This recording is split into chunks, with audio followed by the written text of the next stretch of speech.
maserebusa. Uzima wa Kristo, ninakusalimu katika jina la Yesu Kristo wa Nazareti aliye hai.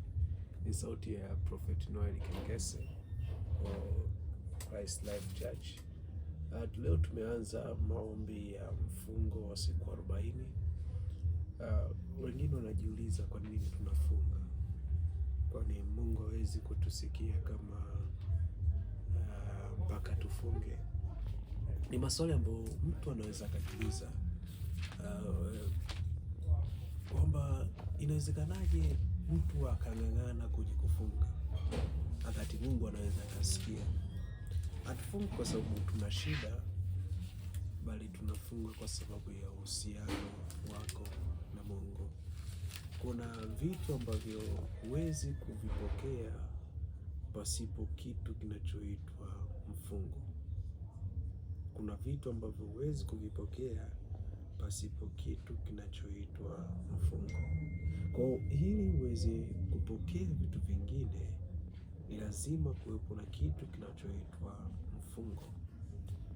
Maombi ya mfungo hatuendi kwa sababu ya shida.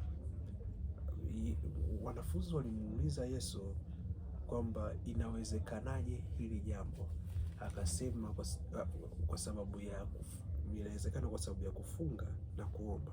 Lakini ukiangalia ule mstari wa juu, anasema upungufu wa imani iliwafanya washindwe kutoa pepo.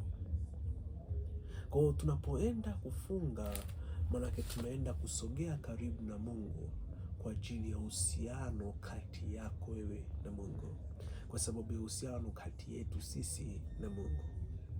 Unapofunga, maanake unaweka roho yako tayari, kusikiliza sauti ya Mungu. Unajua, wengi tunaomba, wengi tunaamini, lakini wengi hatusikii. Usikivu ni nguvu ya afya ya maisha yako. Biblia inakwambia kwenye kitabu cha Methali sura ya 4,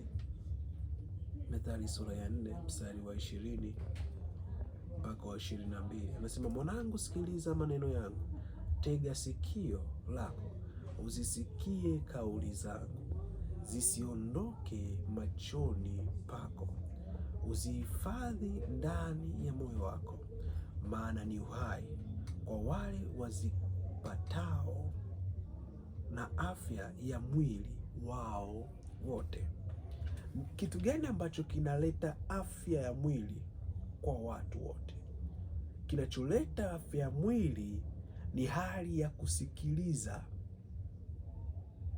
kusikiliza maneno ya Mungu, kutega sikio kwa ajili ya kauli za Mungu, na anakwambia zisiondoke machoni pako.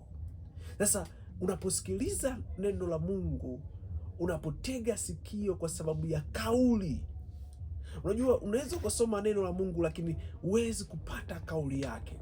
Kauli yake unaipata pale ambapo unatega sikio. Kwa unapotega sikio kwa sababu ya kauli ya Mungu,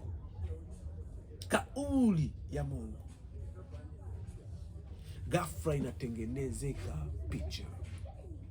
Macho yako yanaanza kuona kile ambacho unakisikiliza. Okay, ulishai kuongea na mtu, na wakati unaongea naye, ghafla kuna picha ambayo inakujia mbele yako. Kuna hali fulani ya picha, maanake umetega sikio hadi ile sikio lako la ndani linaanza kutengeneza ile picha ya kile kitu, inaanza kuleta ile taswira ya ile kitu. Sasa ni huyu mtu ambaye ameamua kutega sikio kwa ajili ya kauli ya Mungu. Kuna picha ambayo inatengenezeka mbele yake,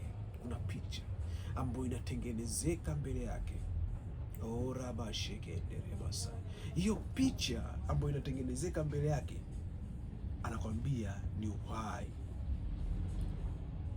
kwa wale wazipatao.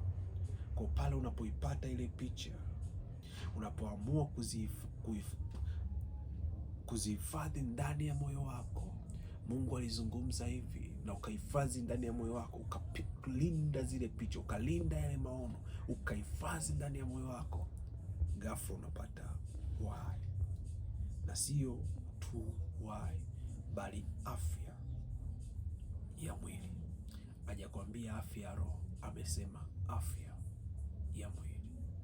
Unateseka na magonjwa, unateseka na hali ya mwili, sehemu pekee ambapo mwili unaweza ukapona ni pale ambapo unaamua kutega sikio lako.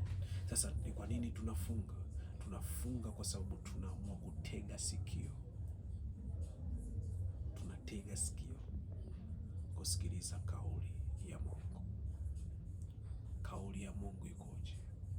Unayo mahitaji ya kila namna, lakini kwa nini upokee majibu? Kwa sababu muda wote upo na mahangaiko mengine. Kuna muda unataka uache kila kitu, uache hali yote, uache hata kula, utege sikio usikilize. Utege sikio. Hapo ndipo kuna majibu, hapo ndipo kuna uhai, na hapo ndipo kuna afya. Tuko kwenye siku 40 za maombi. Natamani utege hiyo sikio lako usikilize Mungu anazungumza na nini juu ya mwaka 2026. Kuna mtu akasema huu mwaka utakuwa mgumu sana. Nikamwambia sivyo unavyodhania. Hayo unaosema ni maneno tu ya mtazamo wako wa kimwili, lakini hujatega sikio ndani Mungu anazungumza nini. Mungu azungumzi kwa habari ya mwaka mgumu. Mungu azungumzi hivyo.